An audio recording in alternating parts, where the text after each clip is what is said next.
Alors, donc, au sommaire aujourd'hui. Merci de bien vouloir couper vos micros, s'il vous plaît. Donc, au sommaire d'aujourd'hui, je vais vous présenter très brièvement l'équipe Talent and Careers.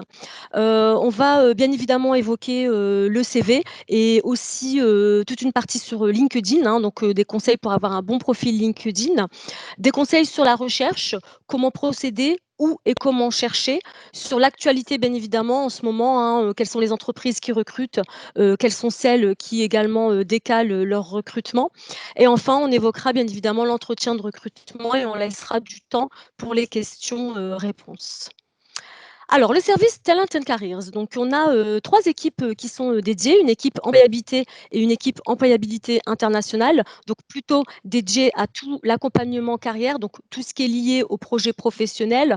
On a bien évidemment aussi une plateforme avec des ressources et ça passe bien évidemment par du conseil individuel.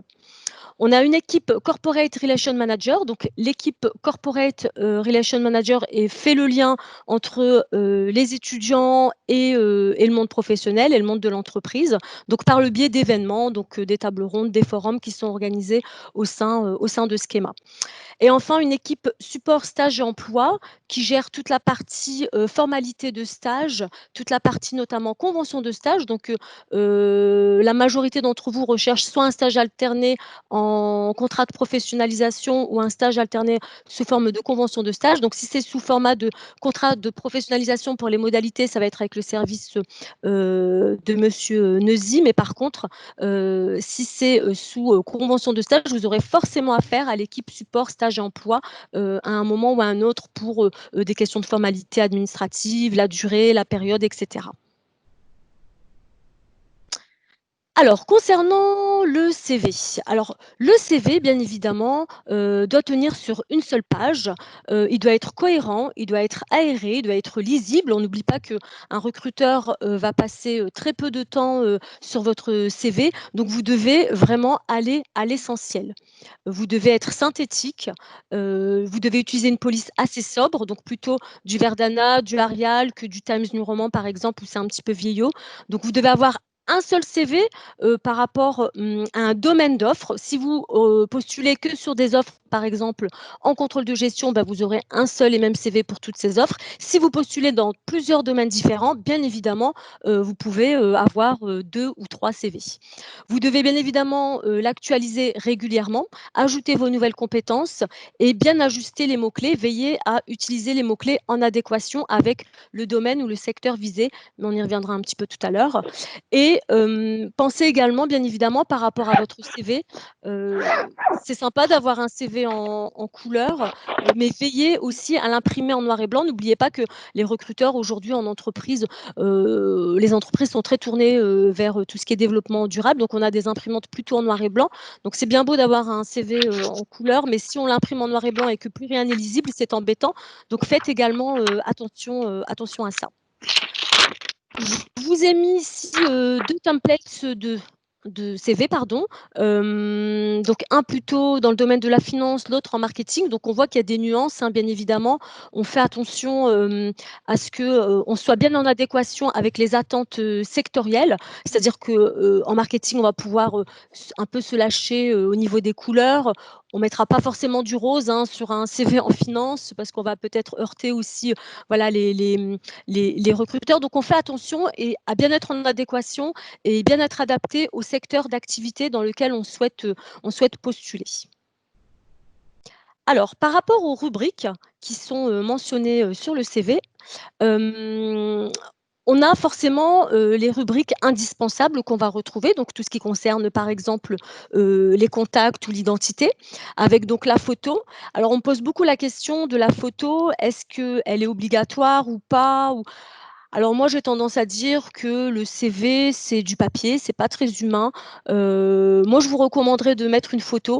C'est un peu comme LinkedIn, hein, quelque part, les profils LinkedIn, dès qu'on met une photo, ils sont largement plus consultés. C'est un peu pareil hein, pour le CV, alors à condition de mettre bien évidemment une photo à votre avantage, une photo sur un fond clair, où vous êtes souriant, vous avez une attitude professionnelle. Mais moi, je vous recommanderais effectivement de mettre une photo sur votre CV. Alors, prénom en minuscule et nom en majuscule, oui. Alors, moi, je m'appelle, par exemple, Feriel Houssen. C'est vrai qu'on pose beaucoup la question: «Quel est mon nom? Quel est mon prénom?» donc on met plutôt, le prénom en minuscule et le nom en majuscule. On pense à mettre, le numéro de téléphone, bien évidemment, l'adresse mail, le lien LinkedIn que vous pouvez aussi raccourcir pour que ce soit, plus agréable. N'oubliez pas que vous pouvez le faire sur LinkedIn et reporter ce lien sur votre, CV, bien évidemment. On mentionne plutôt l'âge que la date de naissance. L'une des rubriques vraiment importantes, parmi, toutes celles dont on va, parler, ça va être surtout, le titre ou l'accroche. Vous devez absolument, dans votre CV, mentionner un titre ou une accroche.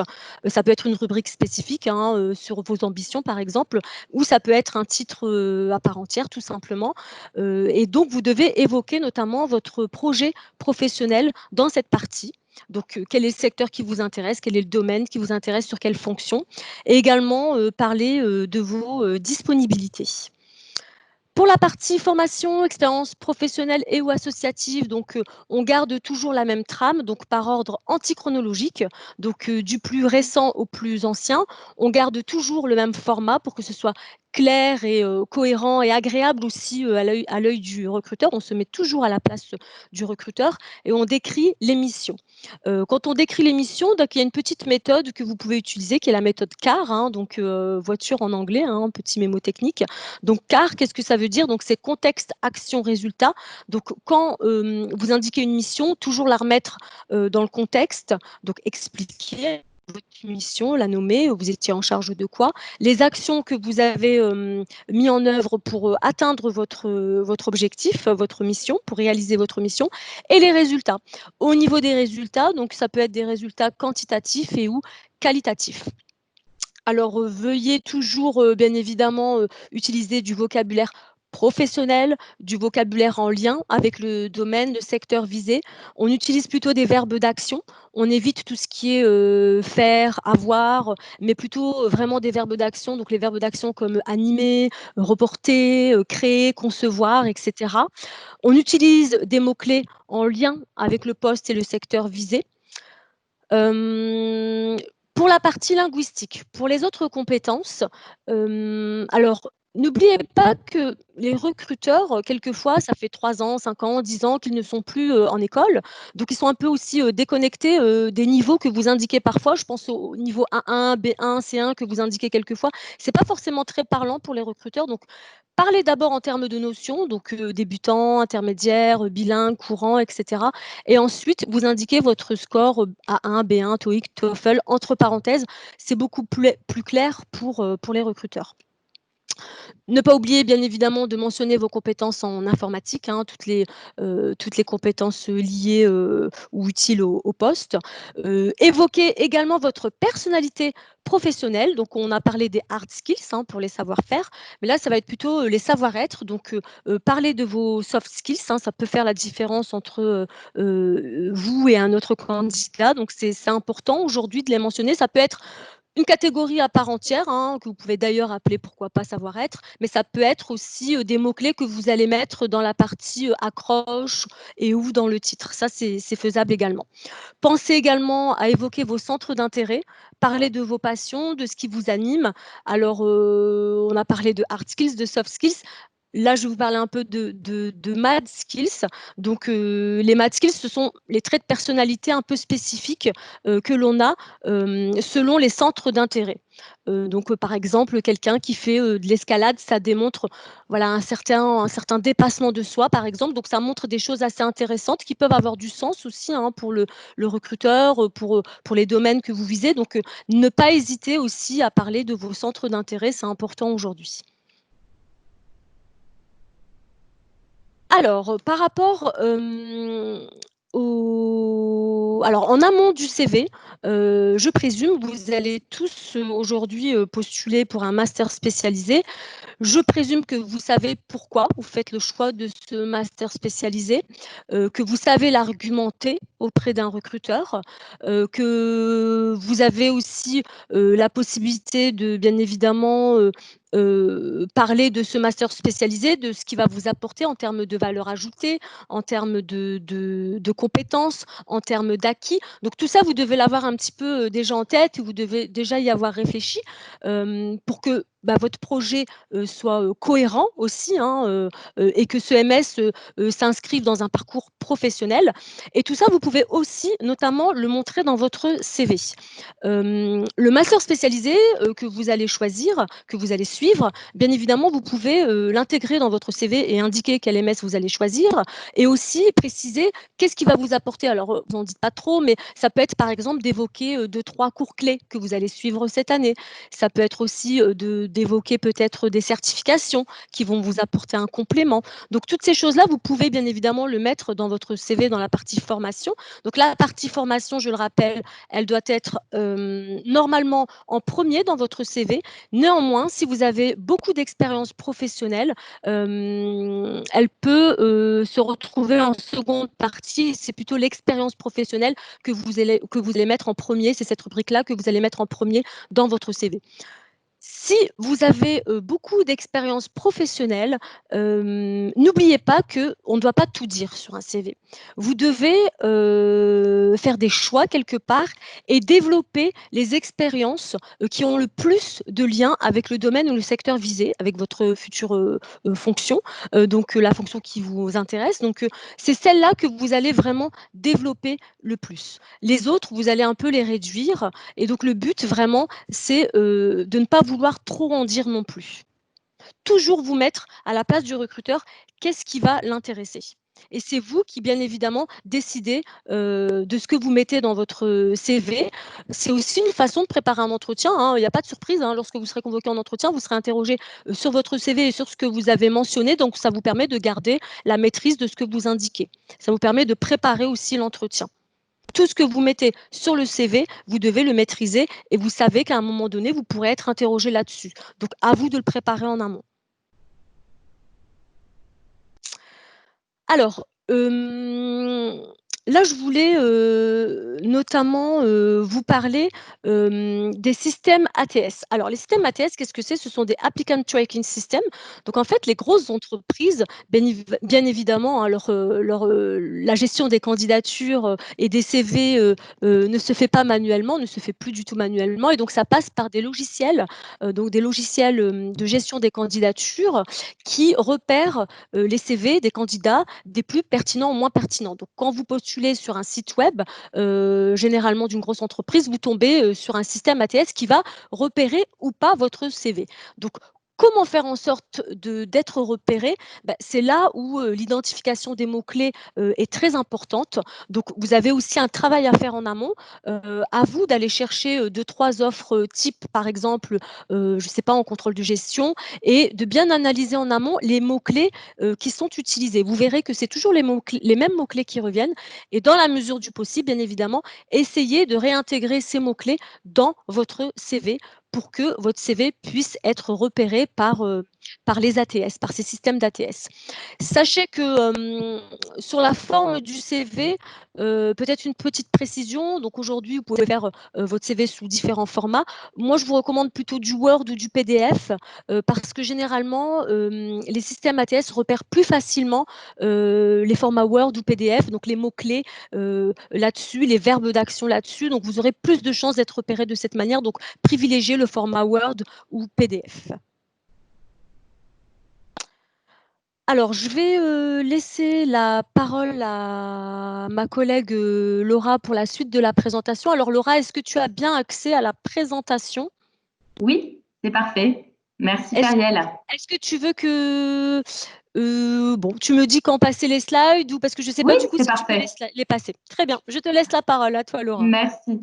Alors, on va parler effectivement maintenant du profil LinkedIn. Alors, comme vous le savez aujourd'hui, hein, le profil LinkedIn est aussi un complémentaire de votre candidature. En général, le recruteur, à la suite de la lecture de votre CV, va aussi potentiellement aller justement cliquer sur votre profil LinkedIn pour certainement avoir un complémentaire d'informations. Donc aujourd'hui, on va vous donner un petit peu d'informations pour justement optimiser ce profil LinkedIn. La première chose à faire, c'est un réseau qui est professionnel. Vous devrez avoir une photo. On vous conseille Bonjour à tous. d'avoir une photo qui soit professionnelle. Merci de couper vos micros, s'il vous plaît. Vous m'entendez bien? Oui. Oui, Laura, vas-y. Parfait. Donc, une photo qui soit professionnelle. Bien évidemment, on vous a donné quelques exemples. Si Feriel, tu peux cliquer une fois dessus de photos professionnelles et de photos qui, effectivement, voilà, n'ont pas forcément des fonds clairs ou des photos où on est en vacances. On évite.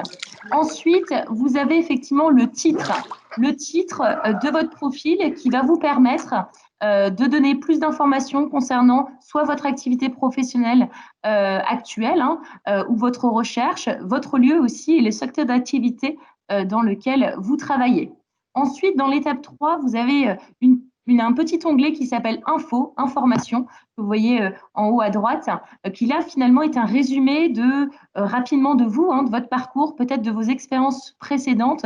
L'objectif, ça va être de mettre vos compétences clés en avant, compétences métiers, mais également vos soft skills et évidemment, pourquoi pas aussi vos coordonnées pour qu'un recruteur puisse directement vous contacter pour proposer un échange et potentiellement une opportunité professionnelle. Donc finalement, ce résumé, ça va être un petit teasing de vous et de vos principales activités. Alors, excusez-moi, est-ce que certains peuvent couper leur micro, s'il vous plaît? On entend quelques bruits parasites. Je vous remercie. Ensuite, donc vous avez comme un CV, vous allez pouvoir rajouter vos expériences professionnelles et votre formation. Alors, il y a les expériences professionnelles, comme on l'a dit, bien les détailler en mots-clés, des mots-clés qui sont pertinents avec votre recherche, et également votre formation. Donc là, je vous invite à bien ajouter votre master spécialisé avec peut-être les différents cours qui sont pertinents en fonction de votre recherche et également peut-être les certifications que vous allez passer aussi au cours de votre master spécialisé. Ensuite, vous avez une partie compétences que vous pourrez rajouter et recommandations. Alors, recommandations, vous avez l'opportunité, c'est assez nouveau sur LinkedIn, d'obtenir une recommandation d'un de vos contacts ou également de recommander un de vos contacts professionnels sur LinkedIn.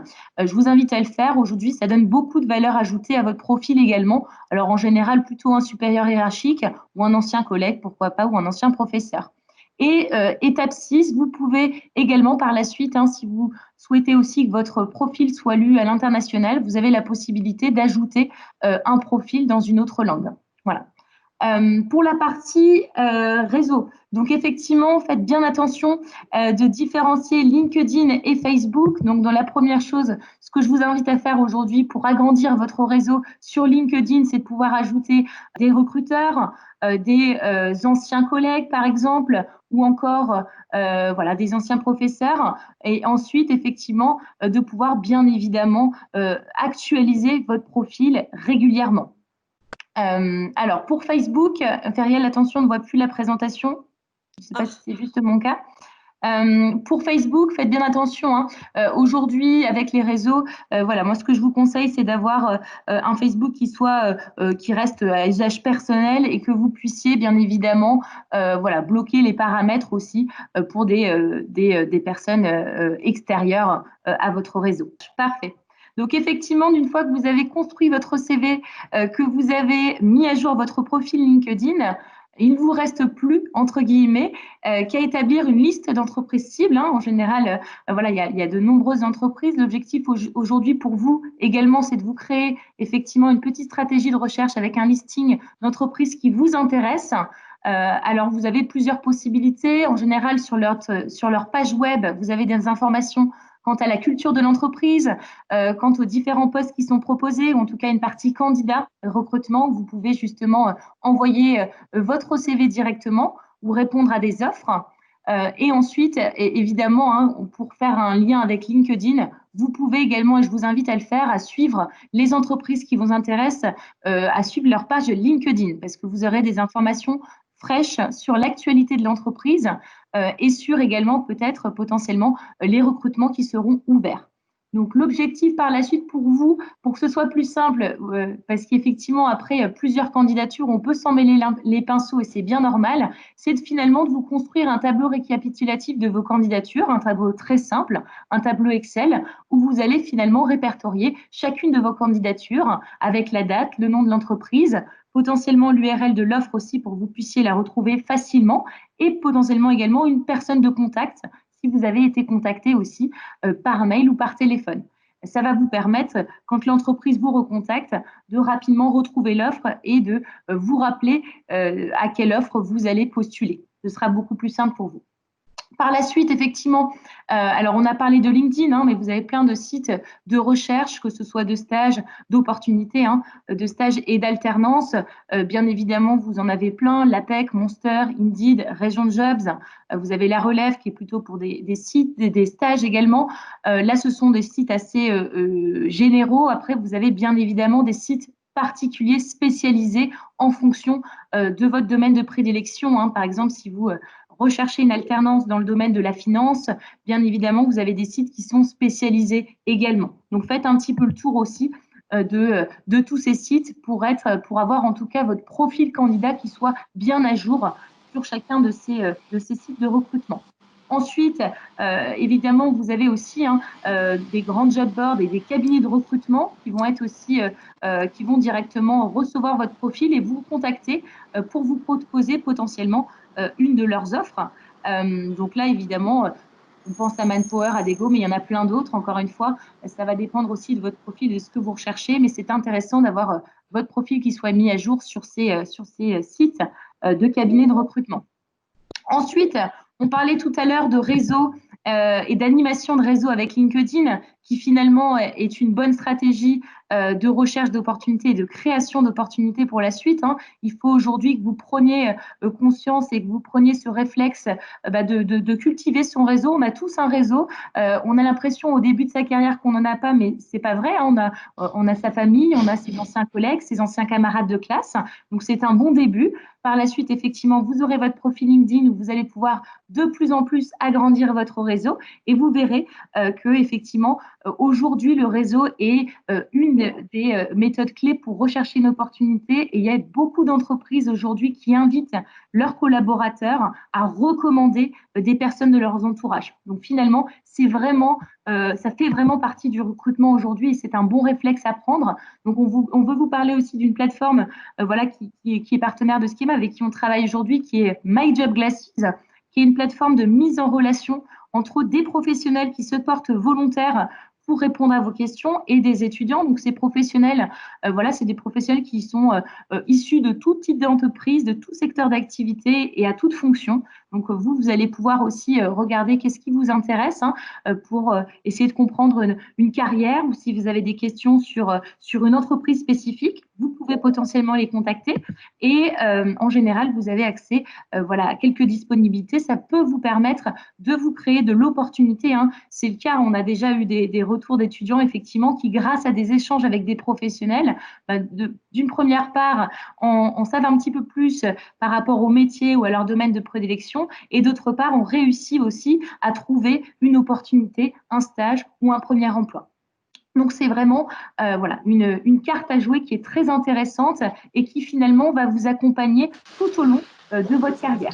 Par la suite, dans cette stratégie de recherche, vous avez bien évidemment voilà, des forums, des salons, des événements qui sont créés par les entreprises et l'école et Schema elle-même également pour effectivement favoriser la rencontre entre les entreprises et les professionnels du recrutement et les étudiants. Donc effectivement, actuellement, ce sont des événements qui sont en ligne. Voilà, pour parler, par exemple, donner un exemple hein, de la plateforme C-Cube qui organise aussi un speed dating très prochainement. Voilà, pour les contrats pro. Donc, regardez aussi bien sur les différentes entreprises qui vous intéressent. En général, elles organisent aussi de leur côté leur campagne. Hein, ils appellent ça des campagnes de recrutement où vous avez effectivement l'opportunité d'aller envoyer votre candidature. Vous avez des dates qui sont clés. Faites attention aussi voilà, à être bien au courant des bonnes périodes de recrutement. Et évidemment, on vous donnera des informations par la suite pour justement être pertinent en ligne dans une candidature. Mhm. Alors effectivement, on parlait de cette période actuelle, hein, cette période qui effectivement aujourd'hui nous invite un petit peu à repenser nos méthodes de travailler. On est tous en ligne avec vous aujourd'hui. Alors effectivement, ça a été une période un petit peu compliquée pour les entreprises et pour tout le monde. Vous avez effectivement quand même des entreprises aujourd'hui qui ont été très sollicitées pendant cette crise sanitaire. On pense par exemple à la grande distribution, au secteur de la santé, de la technologie ou encore le secteur des transports, hein, de la logistique qui ont été très sollicités. Donc effectivement, dans votre stratégie de recherche, on entend souvent, en ce moment, j'ai l'impression que les recrutements sont un petit peu gelés. C'est pas le cas pour tout le monde et c'est pas le cas pour tous les secteurs. Donc on vous invite aussi à les regarder dans ces secteurs-là. Et effectivement, on a des secteurs qui ont un petit peu moins de visibilité forcément, hein, quant à une reprise de l'activité. On pense par exemple évidemment au secteur du tourisme ou de l'hôtellerie, où là effectivement ça va mettre plus de temps pour reprendre, bien évidemment. Donc, votre objectif à vous, si vous aviez par exemple envisagé une première opportunité dans le secteur du tourisme ou de l'hôtellerie, c'est de repenser un petit peu votre stratégie et vous demander finalement qu'est-ce qui me plaisait dans ce secteur, quelles étaient les compétences que je voulais acquérir par la suite et pouvoir justement peut-être trouver un autre secteur qui puisse répondre en partie à ces attentes. Voilà, effectivement, dans cette stratégie, c'est important. Alors aujourd'hui, hein, tous les jours, Schema, on signe, hein, des conventions de stage. Hein, donc, je veux vous rassurer, hein, sur le fait que vous inquiétez pas, il y a des stages à pourvoir et les étudiants continuent à être acceptés en stage, en tout cas à trouver une opportunité. Voilà, donc effectivement, faut redoubler d'efforts et de proactivité. Et c'est pour ça aujourd'hui qu'on organise aussi cette conférence pour vous donner davantage d'informations. Mais effectivement, voilà, on est très optimiste quant à une reprise. Et comme je vous le disais, on a toujours des secteurs qui ont le vent en poupe et qui sont très sollicités aujourd'hui, voilà, sur lesquels vous allez pouvoir aussi candidater et soumettre vos candidatures. Alors, ensuite, pendant l'entretien, maintenant que vous avez envoyé votre candidature, vous avez eu un premier appel de l'entreprise. L'objectif pour vous, effectivement, ça va être de pouvoir être pertinent pendant ce premier appel, en tout cas, voilà, susciter l'intérêt du recruteur et aller de plus en plus loin dans le processus de recrutement. Alors, finalement, qu'est-ce qu'un pitch? L'objectif d'un pitch, un pitch, c'est quoi? C'est une présentation rapide de vous avec un objectif qui est très clair finalement, c'est de faire la différence, c'est de capter l'attention de votre interlocuteur et c'est aussi d'avoir un fil conducteur qui soit quand même assez clair où vous allez pouvoir articuler vos expériences, vos motivations et vos compétences. D'accord? Finalement, l'entreprise, elle veut savoir pourquoi vous avez postulé, quelles sont vos motivations, pourquoi vous recherchez voilà, un stage, je ne sais pas moi, en gestion de patrimoine, pourquoi vous avez choisi un master spécialisé en particulier. Voilà, c'est à vous aussi finalement de faire un petit peu de storytelling et d'organiser votre pitch pour que voilà, vos motivations soient bien comprises par votre interlocuteur. Donc, on vous propose une approche qui est en exemple qui est assez simple, hein, avec une accroche, donc présentation de votre profil. Alors, vous n'allez pas forcément nous délivrer votre CV en totalité parce que votre CV, on l'a déjà lu et c'est pour ça qu'on vous appelle. Hein. Donc là, voilà, soyez un petit peu plus concis.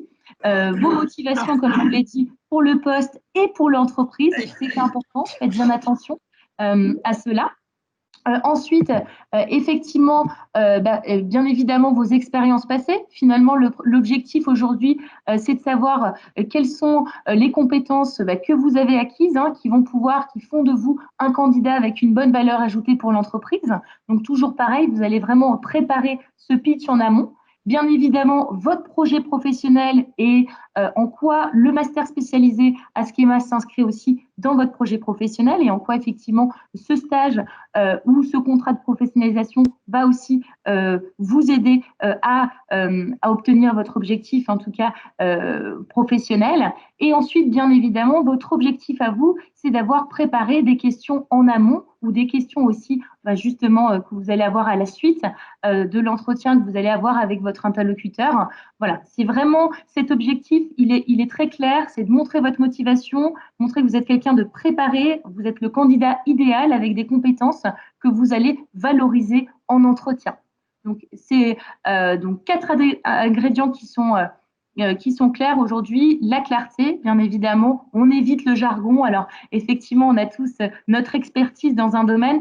Attention quand même, hein, la personne en face de vous, si voilà, c'est potentiellement une personne des ressources humaines ou du recrutement, donc pas forcément expert hein, voilà, de votre travail au quotidien. Donc voilà, restez quand même très clair, très concis, de la cohérence, comme je vous ai dit, entre votre parcours, vos expériences académiques et vos souhaits professionnels, et bien évidemment de la crédibilité. Attention, hein, on évite de trop enjoliver les choses. Alors voilà, faites attention, un bon recruteur saura aussi hein, si voilà, ce que vous dites est vrai, on le sait quand même très rapidement. Alors comme le disait Feriel tout à l'heure, l'emploi des verbes d'action est très important. Parlez à la première personne, hein, dites je, c'est vous, c'est de vous qu'il s'agit. Et bien évidemment, on cite des exemples. On parlait de la méthode CAR tout à l'heure, contexte, action, résultat. Citez-nous un petit peu des exemples. Imaginez votre propos pour que ce soit plus simple et que ce soit un petit peu, que ça soit voilà, vrai pour le recruteur.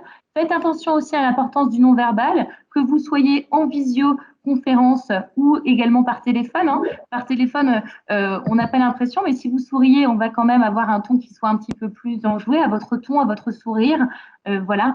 Marquez aussi des temps de pause, c'est important.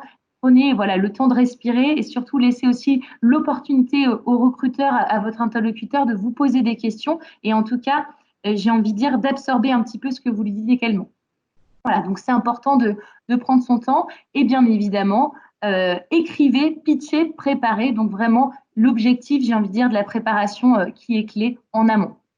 Donc, en bref, avant qu'on passe à la partie questions, je vois qu'on a quelques questions aujourd'hui. L'objectif, bien évidemment, comment est-ce qu'on réussit un entretien? Finalement, ben, c'est la préparation. Hein. Préparez votre pitch, préparez vos questions voilà, sur l'entreprise, les valeurs de l'entreprise, les principales missions. Voilà, n'hésitez pas à creuser davantage. Bien évidemment, optez pour une tenue adéquate. Attention, vous serez peut-être en visio, donc faites attention voilà, avoir une tenue qui soit professionnelle, choisir un endroit calme avec également voilà, un décor qui soit assez sobre. Alors, c'est intéressant d'avoir aussi son matériel, donc le CV sous les yeux, c'est toujours bien. Bien évidemment, en amont, on vérifie sa connexion Internet, la webcam, le micro, qu'on n'ait pas de mauvaise surprise pendant l'entretien. Je vous invite également à prendre des notes pendant l'entretien. Par la suite, voilà, au cours du processus de recrutement, vous pourrez reconsulter ces notes et puis c'est toujours intéressant voilà, que vous ayez le temps de poser des questions aussi, d'annoter des choses qui sont importantes. Et bien évidemment, faites attention à la manière dont vous allez clôturer l'entretien, le dialogue. Hein. Donc, posez des questions, quelles vont être l'étape suivante dans le processus de recrutement. Pensez aussi rapidement à remercier voilà, votre interlocuteur du temps qu'il vous aura accordé. C'est toujours agréable. Voilà, donc le non-verbal, comme je vous disais, le regard, attention aussi, hein, alors c'est pas toujours simple en vidéo, mais c'est quand même d'avoir un regard qui soit assez droit, hein, éviter de regarder votre clavier, voilà, une bonne posture également. On a une posture droite, on a une gestuelle qui est contrôlée, et puis rester naturel, rester spontané. Alors oui, l'importance de la préparation, c'est vrai, mais voilà, rester quand même assez spontané dans la réponse aux questions et, naturel. Super, merci Laura. Alors on va passer à la partie questions. Donc n'hésitez pas à poser vos questions par écrit sur le chat. Charlotte, je ne sais pas si c'est toi qui vas prendre le relais, mais on est à votre écoute pour répondre à toutes vos questions. Pour le CV, l'important effectivement, la formation, les expériences professionnelles, une partie contact, bien évidemment, pour qu'on puisse vous contacter, un en-tête, voilà, une phrase d'accroche, ben ça y est, on y est. Voilà, pour savoir aussi quel est le message finalement que vous allez passer à votre recruteur, qu'est-ce que vous recherchez, quel type de fonction, de domaine, vos disponibilités. Et bien évidemment, un onglet aussi un petit peu plus compétences donc les compétences linguistiques, informatiques, les compétences métiers clés. Pensez aussi, alors on parle beaucoup des compétences techniques, mais on le disait tout à l'heure aussi, hein, vos soft skills, finalement, c'est ce qui va faire la différence d'un candidat à un autre, hein, vos compétences interpersonnelles. Vous pouvez aussi les mettre en avant. Faites bien attention qu'elles soient toujours bien en lien aussi avec l'opportunité que vous allez rechercher. Et aussi également les centres d'intérêt. On a l'impression que c'est une rubrique, entre guillemets, qui ne sert pas à grand-chose, hein, mais ce n'est pas vrai. Le recruteur peut, en tout cas, déceler une personnalité derrière les centres d'intérêt et voilà, quelques soft skills également. Et ça peut être un guide. Hein. Pendant l'entretien aussi, on peut vous poser quelques questions concernant vos centres d'intérêt. Donc, c'est aujourd'hui à pas négliger sur un CV. C'est vrai que là, on vous a mis un peu les rubriques essentielles, hein, sur un CV qu'on retrouve et qu'on doit retrouver de toute manière. Alors après, l'intitulé des rubriques peut varier, hein. On voit aussi sur les CV quelquefois, pour parler des soft skills, par exemple, atouts ou aussi un petit onglet, voilà, plutôt qu'un titre, mon profil, mon ambition, pour parler un petit peu de ce vers quoi vous voulez aller, les domaines qui vous intéressent et cetera. Donc vous pouvez changer les intitulés, néanmoins l'essentiel se retrouve ici. Donc, on devrait retrouver dans votre CV l'ensemble de ces informations. Je ne sais pas s'il y a quelqu'un du service des admissions pour y répondre plus particulièrement. Alors nous, c'est vrai qu'on a une vue plutôt sur l'alternance, donc sur les stages alternés. Pour les contrats pro, ce que je peux vous dire en tout cas, c'est qu'on Je peux organise peut-être un... prendre le relais si tu veux, Oui, Feriel, juste je sur finis la sur partie. le... Ouais, D'accord, pardon. juste peut-être sur le c'est vrai qu'on organise le speed dating, contrat de professionnalisation et qu'on a quand même, autant, d'entreprises qui se manifestent que les années précédentes. Donc, a priori, l'événement en tout cas, n'a pas subi, les circonstances actuelles. Après Dorothée, je te laisse, compléter peut-être plus, particulièrement, spécifiquement, tu es l'experte, je te laisse la parole. Alors, pour la partie contrat pro, alors sachez qu'effectivement avec, la crise sanitaire que nous avons traversée, que nous finissons de traverser, il y a eu parfois au tout début du confinement des entreprises qui ont un petit peu hésité à relancer les campagnes de recrutement. Mais très sincèrement, depuis mi-avril, voire fin avril, le problème ne se pose plus puisqu'on reçoit pas mal d'offres. Alors, les talent carriers en sont témoins, mais Oui. nous recevons aussi des entreprises qui reviennent vers nous en disant, bon, on envisage quand même de prendre un contrat pro l'année prochaine. Est-ce que vous pouvez justement diffuser notre offre? Donc, on en a eu pas mal. Après, on fidélise aussi les entreprises avec qui nous travaillons. On essaie de développer, on essaie de créer de tout nouveaux partenariats aussi avec des entreprises plus petites qui proposent de très belles missions. Donc, il n'y a pas que les grands groupes qu'il faut privilégier. Il y a aussi tous les secteurs d'activité, puisque Schema propose des formations qui sont des fonctions support des entreprises. Donc, on fait aussi bien de la finance dans le luxe, en industrie que dans le BTP. Donc, c'est sûr qu'il y a des secteurs d'activité qui vous intéressent et qui vous attirent particulièrement, mais ne restez pas focalisé à un secteur d'activité si vous voyez que votre recherche devient infructueuse. Donc, vraiment élargir absolument vos recherches aussi bien sur les tailles d'entreprise que pour les secteurs d'activité. Après, le job dating qui est proposé donc avec l'équipe Talent and Careers, il y avait 40 entreprises qui pouvaient s'inscrire. Nous en avons 38 à l'heure d'aujourd'hui. Donc, autant vous dire qu'on rencontre un vif succès. Et je pense, et avec des entreprises qui vont proposer plusieurs offres. Les gros groupes, forcément, vont en proposer une dizaine, voire un peu plus. Les plus petites entreprises, il y a une entreprise qui s'est inscrite ce soir, qui est une PME sur la région lilloise, mais qui propose 3 offres. Donc, malgré tout, on voit qu'il y a les entreprises se projettent, elles doivent se projeter, elles doivent recruter. Les contrats pro, il y a une partie qui est prise en charge par un organisme de financement, donc ce n'est pas que des fonds propres de l'entreprise. Et donc, il faut continuer à être proactif dans votre recherche d'alternance de contrats pro parce que on trouve qu'il y a un certain engouement de la part des entreprises à justement pas rester stoïques, statiques, et elles sont vraiment dans le futur, continuer à se développer, à recruter. Et donc, non, moi j'estime qu'il faut continuer à être actif sur tous les biais qui vous ont été proposés. Tout simplement, ça dépend de l'offre. Voilà, il faudrait qu'on nous en dise plus sur cette question, mais si l'offre est en anglais, vous pouvez envoyer un CV en anglais, bien évidemment. Si par contre l'offre est en français, à ce moment-là, on recommande d'envoyer un CV plutôt en français. Donc c'est vraiment en fonction de l'offre, parce qu'il serait quand même très bizarre d'avoir une offre en français et d'envoyer peut-être un CV en anglais, sauf si vraiment dans l'offre, il est indiqué à un moment donné qu'il faut être absolument bilingue ou qu'il y a un contexte particulier. Mais vraiment, voilà, ça dépend des besoins aussi de l'entreprise, bien évidemment. Pensez effectivement, si je peux rajouter quelque chose sur cette question-là, qui est une très bonne question, on nous la pose souvent. Pensez aussi à l'effet miroir et aux mots-clés. Finalement, on parlait d'outils d'automatisation tout à l'heure. Si vous envoyez votre CV en anglais et que l'offre est en français, vous n'aurez pas forcément un matching à 100% des mots-clés. Donc faites attention à ça, faites vraiment un effet miroir. Et sur une offre de stage ou d'emploi, on retrouve tout finalement.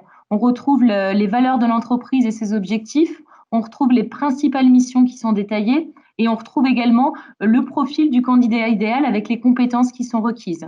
Donc avec effectivement toutes ces informations, vous avez tous les éléments pour construire votre CV et votre lettre de motivation. De toute façon, j'ai envie de dire, finalement, plus on multiplie les plateformes et plus on a de chances aussi de trouver et de décrocher son contrat pro ou son stage alterné sous convention de stage, peu importe. Mais moi, je pense qu'il faut, alors, il faut essayer d'être un maximum. Alors oui, Job Teaser, bien évidemment, ça c'est notre plateforme à nous en interne, donc il faut absolument y être. Vous pouvez mettre aussi votre CV dans la CV Tech pour pouvoir être repéré. Mais il faut aussi, en dehors de ça, élargir ses horizons et être aussi, comme vous l'a dit tout à l'heure Laura, vous a cité pas mal de plateformes, mais sur Monster, être sur LinkedIn, choisir aussi, je ne sais pas, par défaut, 2 autres CV Tech, aller mettre vos CV dans ces CV Tech en question. Donc vraiment des job boards un peu que vous allez sélectionner et sur lesquels vous allez être actif, donc en vous imposant un rythme, je ne sais pas moi, d'1 heure par jour, 2 heures par jour,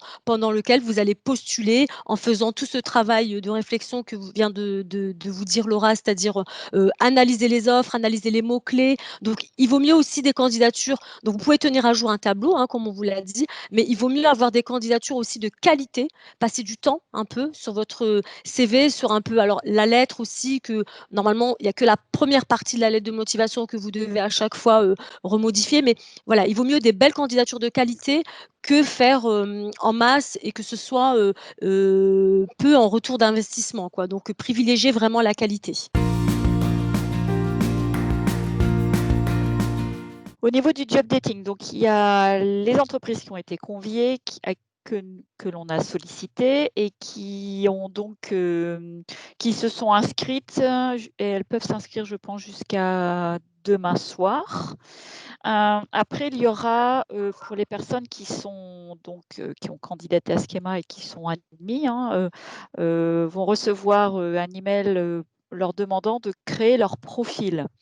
C'est-à-dire qu'à partir du 20 mai jusqu'au 2 juin de mémoire, les étudiants créent leur profil et vous pouvez donc télécharger votre CV pour que les entreprises à qui vous allez vous adresser pourront voir votre profil. Vous allez donc télécharger votre CV et vous allez pouvoir voir les entreprises qui proposent des offres. Donc, soit vous ferez une recherche par entreprise, soit vous ferez une recherche par mots-clés pour voir les entreprises qui proposent des postes en finance ou en marketing digital, par exemple.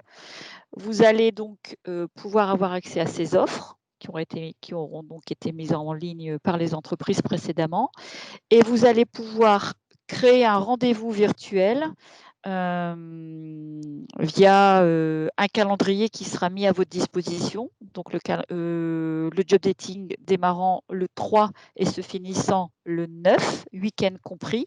Vous pouvez donc sélectionner des créneaux horaires d'1 quart d'heure et ça vous permettra d'être donc en connexion avec l'entreprise. Où là, il faut savoir justement reprendre ce qui vous a été présenté précédemment, savoir pitcher, donner envie à l'entreprise pour qu'elle puisse vous recontacter et puis procéder à un entretien de recrutement peut-être plus développé à l'issue de ce job dating. L'idée, c'est vraiment d'aller chercher le contact avec le recruteur, lui donner envie de vous recontacter ultérieurement pour pouvoir donc décrocher ce contrat pro. Vous n'avez pas écouté toute la présentation, jeune homme ou jeune fille? Non. Alors en fait, j'en ai parlé tout à l'heure un petit peu, mais en fait le master spécialisé que vous allez choisir, vous devez effectivement, le mentionner impérativement, dans la partie formation. Donc vous allez mettre, de septembre 2020 à, l'année d'après, le master spécialisé. Donc faites attention, hein, c'est master plus loin spécialisé, hein, et non pas master, ER, hein, je vois beaucoup la faute, hein, c'est pour ça que je fais la réflexion. Mais il faut absolument, bien sûr, le mentionner et dire aussi, quelque part, pourquoi vous allez suivre ce master spécialisé. De toute façon, à un moment donné, je présume que vous avez, tous en tête ce pourquoi vous allez faire cette formation. Ça peut être aussi quelquefois des reconversions, hein, des changements complètement de voie, mais vous avez déjà, vous avez tous vos raisons et dans le CV, il faut notamment, pour faire le lien avec les mots-clés dont on a beaucoup, parlé, qu'on a beaucoup évoqué et on insiste beaucoup dessus, ça va ajouter cette formation des mots-clés supplémentaires à votre CV. Donc n'hésitez pas à mettre 2-3 cours que vous allez suivre, des certifications, des choses, que vous allez, mentionner dans votre CV pour dire qu'est-ce que concrètement le master spécialisé va vous apporter. Ça peut être aussi des compétences mais n'hésitez pas à le mettre. Il faut le mettre dans le CV. Je vais peut-être prendre la main parce que je n'ai pas vu le nom de la personne, mais je pense connaître la personne. Alors, ce qu'il faut surtout, faut savoir bien expliquer votre projet professionnel et expliquer pourquoi vous en êtes arrivé à, entre guillemets, un tel changement professionnel. Si vous étiez dans le digital et que vous souhaitez passer par le patrimoine, c'est que forcément, soit il y a eu, par exemple, un bilan de compétences, soit des rencontres avec des professionnels. Enfin voilà, on change pas d'un secteur à un autre par hasard, c'est qu'il y a eu une réflexion, une maturité de projet également. Et donc forcément, faut tout changement, tout virage ou toute modification de parcours professionnel, il faut toujours savoir bien l'expliquer de manière fluide et précise pour justement ne pas faire peur, entre guillemets, à un futur recruteur. Bien s'assurer que la personne, OK, elle n'a peut-être pas toutes les connaissances du métier, mais si elle en arrive là maintenant, c'est parce qu'il y a eu une réflexion en amont, des rencontres, des forums, des conférences, ce genre de choses que vous auriez pu suivre et qui permettra donc à l'entreprise de se rassurer et de se dire OK, elle a de l'expérience professionnelle, mais elle va certainement très vite intégrer le poste puisqu'elle connaît le monde de l'entreprise, elle sait ce que c'est, elle sait comment fonctionne une entreprise.